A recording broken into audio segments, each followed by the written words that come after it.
میں اپنے آنے والے بچوں اور اپنے آنے والی نسلوں کو سبق دینا چاہتا ہوں کہ انسان چاہے زندگی کے جس حصے میں ہو اور جس حالت میں ہو اس کو کام کرتے رہنا چاہیے اور ہر سانس سے فائدہ اٹھانا چاہیے۔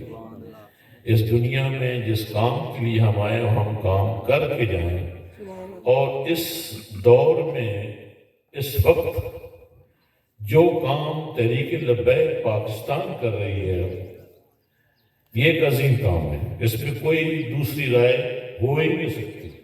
عظیم مقصد ہے، عظیم نظریہ ہے، اور وہ نظام جو میرے پیارے نبی اس دنیا میں لے کر آئے، جس کے لیے آپ نے ایک عرصہ جدوجہد کی، اور نظام کون سا؟ جو میرے رب نے بھیجا۔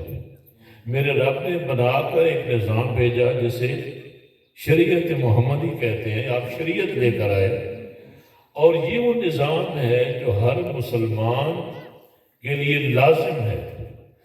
اس کا انکار اسلام سے نکل جانے کے مترادف ہے، اس کفر ہے، اس کا انکار ہم نہیں کر سکتے۔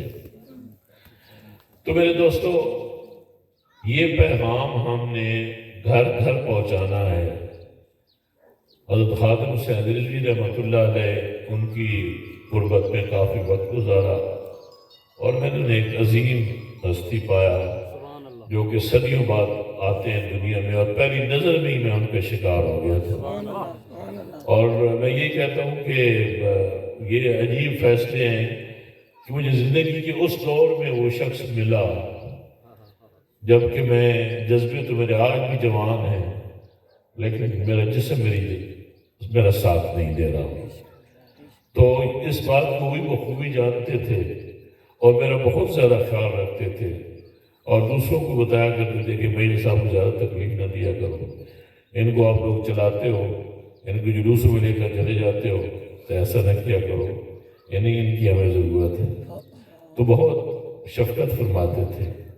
کہنے کا مطلب یہ میرے دوستوں کہ وہی پیغام لے کر میں آج آپ کے درمیان موجود ہوں، وہی درد لے کر آپ کے درمیان موجود ہوں، وہی سوچ اور وہی فکر لے کر آپ کے درمیان موجود ہوں۔ میں یہ چاہتا ہوں کہ ہمارے جتنے بھی بھائی ہیں، ہم جتنے پاکستان کے واسی ہیں، جتنے بھی مسلمان ہیں، ہم اپنے اوریجن کی طرف لوٹ کے آ جائیں، ہمارے اپنے مرکز کی طرف لوٹ کے آ جائیں، اپنی اصل کی طرف لوٹ کے آ جائیں۔ اب جب سے ہم اپنے اصل سے دور ہوئے ہیں، ہم غیروں کے پیچھے بھاگے ہیں، غیر کا نظام لے کر پاکستان کو تباہیوں کے کنارے تک پہنچا دیا ہے۔ ہمارے ان لوگوں نے جن کی کوئی اوقات نہیں ہے، جو پرلے درجے کے جاہل ہیں، وہ لوگ ہم پہ مسلط ہے 72 سالوں سے۔ ہمارے قائدین، آپ کے قائدین تو یہ علماء ہیں جو آپ کے سامنے بیٹھے ہیں۔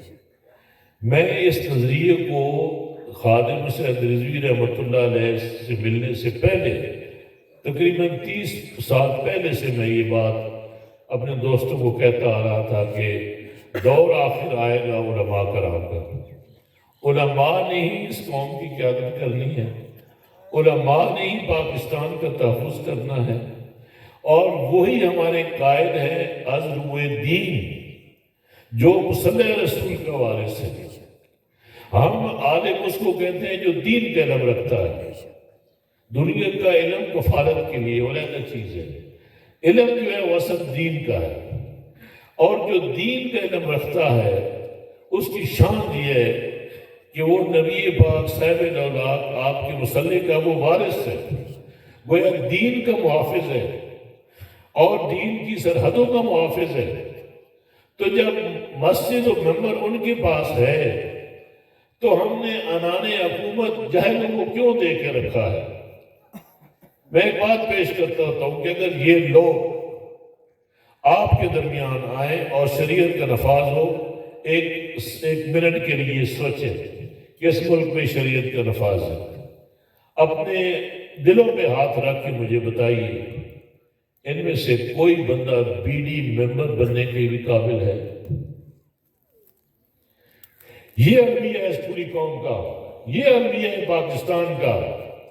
پاکستان جو کہ دین کے لیے وجود میں آیا، جس کی بنیاد کلمہ شریف ہے، دین پہ یہاں تخت، دین کو تخت پہ ہم نے لانا تھا، اور دین علماء سے ہے۔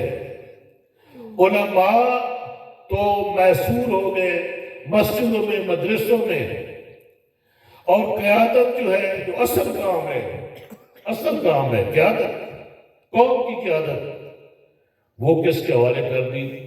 بھیڑیوں کے حوالے کر دی، جہلوں کے حوالے کر دی، ان لوگوں کے حوالے کر دی جو غلام ہیں، ابن غلام ہیں، انگریز کے غلام ہیں، یو این او کے غلام ہیں، فیڈرس کے غلام ہیں، آئی ایم ایف کے غلام ہیں، یہود و نصارہ کے غلام ہیں۔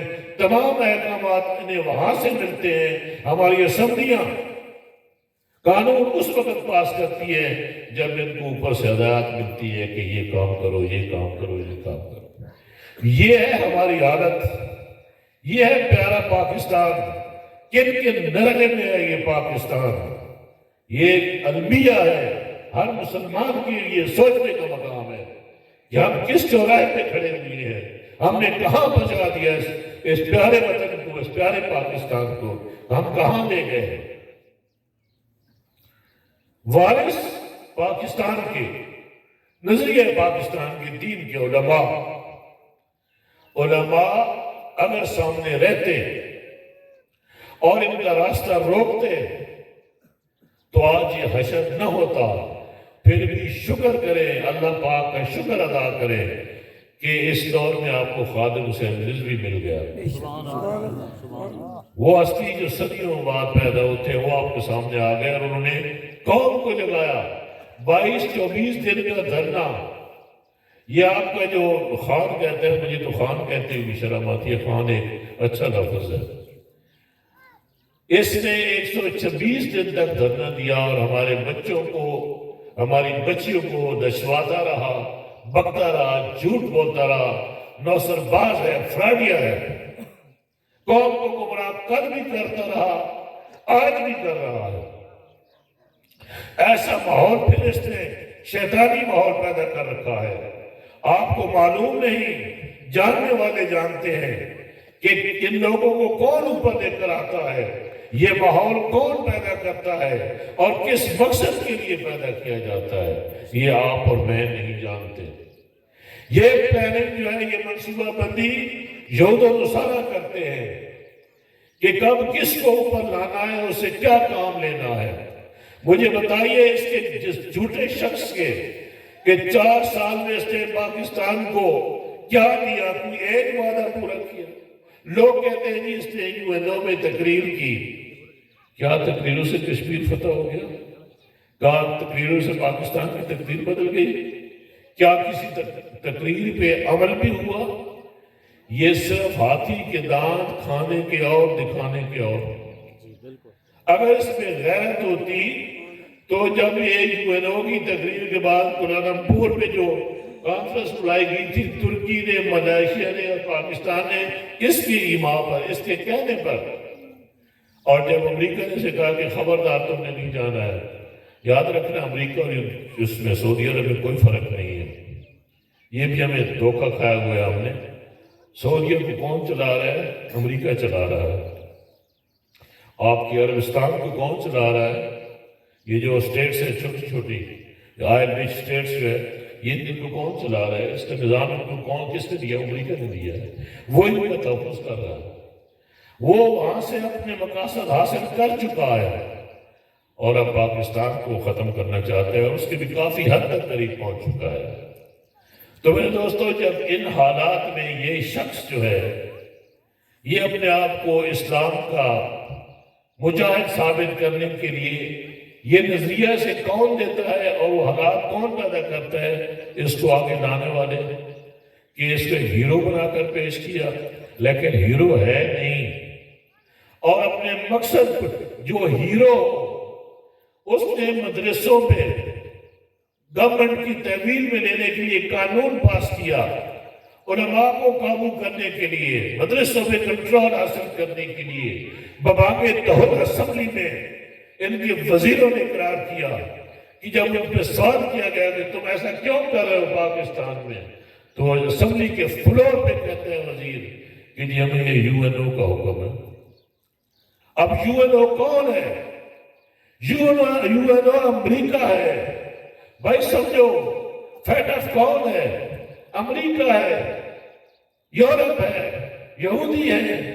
آئی ایم ایف کون ہے؟ ورلڈ بینک کون ہے؟ بھائی یہی لوگ ہیں۔ یہ جتنے ادارے ہیں یہ امریکہ اور یہود و نصارہ کے ادارے، انہوں نے سامراج نے اپنی شکل بدل لی ہے، اور ہمیں اب بھی ہم غلام ہیں۔ پاکستان آزاد قوم نہیں ہے۔ اس بندے کو تو آج کہہ رہے ہیں کہ ہم آزاد نہیں، ہم غلام ہیں۔ تمہیں شرم نہیں آتی؟ 4 سال تک تم نے قوم کو گمراہ کیا اور غلامی میں رکھا، ذلالتیں کرتا رہا۔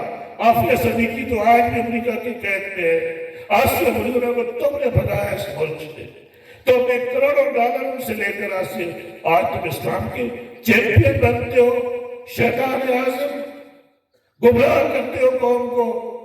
ایک کاغذ کا ٹکڑا لے کر تم نے ایک بیانیہ جو ہے اس کو مضبوط کیا کہ امریکہ یہ کر رہا ہے۔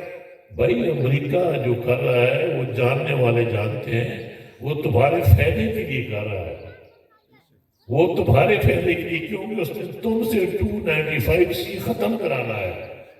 ناموس رسالت کا قانون تم سے ختم کرانا ہے، جو کہ آپ اسمبلی میں تو خیر یہ نہیں رہے، اب انہوں نے بولنا شروع کر دیا ہے۔ شیریں مزاری بول رہی ہے، اس نے خود کہا ہے جو شخص قادیانیوں کا نمائندہ بن کر بات کرے، جو شخص یہ کرے کہ یہ کہے کہ 74 کا جو قانون ہے جس میں قادیانیوں کو کافر قرار دیا گیا ہے وہ میں بدلوں گا، وہ انصافی ہے۔ یہ آپ کی میڈیا گواہ ہے، یہ پوری قوم جانتی ہے، اس میں ذرا بھی شبہ نہیں، کوئی ابہام نہیں، یہ اس کا رویہ ہے۔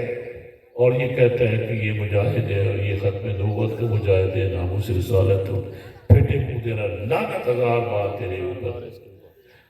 جو یہ شخص کہے کہ جو نبی آخر زمان کو آخری نبی نہیں مانتا، میں اسے کافر نہیں سمجھتا، یہ الفاظ کہنے کے بعد وہ خود کافر ہو جاتا ہے۔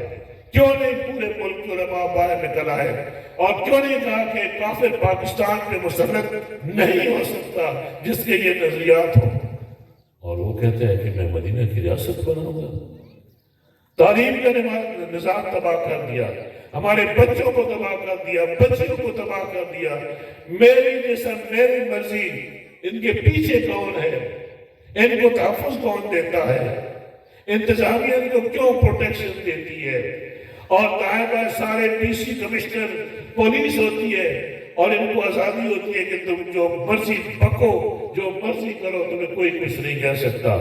جب یہ حکم سے گمراہ کی حالت، یہ ایک اس کی بات نہیں، جو دوسرے ہیں وہ بھی ایسے سب کالے ہیں، وہ بھی چور ہے، یہ بھی چور ہے، صرف ہم سمجھ نہیں رہے، ہم اپنا غور نہیں کر رہے ہیں۔ اللہ کے بندوں پہچانو ان کو، یہ اس نظام کی پیداوار ہے۔ جو نظام کافر کا ہے مسلمان کا نہیں بھائی، مسلمان کا نظام شریعت محمدی ہے۔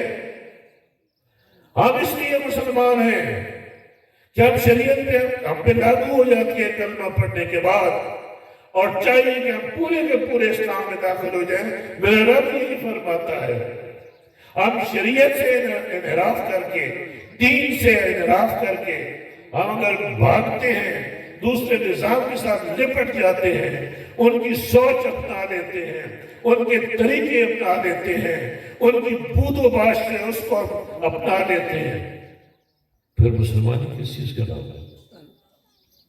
سوال پیدا ہوتا ہے پھر مسلمانی کہاں ہے؟ جب نظام کافر کا، جب سوچ کافر کی، جب تعلیم کا نظام کافر کا، ادارے کافر کے نظام کے تحت چل رہے ہیں، ملک کا سب سے بڑی بات کہ ملک کے اوپر جو نظام مسلط ہے وہ کافر کا ہے۔ ارے سوال کرو خود سے، اپنے غریبانوں میں جھانکو، تمہاری مسلمانی کہاں پہ ہے؟ تم تم نے کس کو سر کے اوپر بٹھایا ہے؟ آوے جاوے زندگی گزار دیتے ہو۔ شرف کا مقام ہے کہ اس خبیث کو جو لوگ نبی کا درجہ دے رہے ہیں، اور پہلے والے جو انہوں نے ملک کا کیا حشر کیا۔ یہ اس نظام کی وجہ سے۔ اب نظام چہرے بدلنے سے تقدیر نہیں بدلتی، پاکستان نہیں بدلتا۔ پاکستان بدلے گا تو نظام سے بدلے گا، اور نظام بدلنے کے لیے اس وقت میدان عمل میں جو تحریک لبیک پاکستان رسول اللہ لبیک لبیک لبیک یا رسول اللہ لبیک لبیک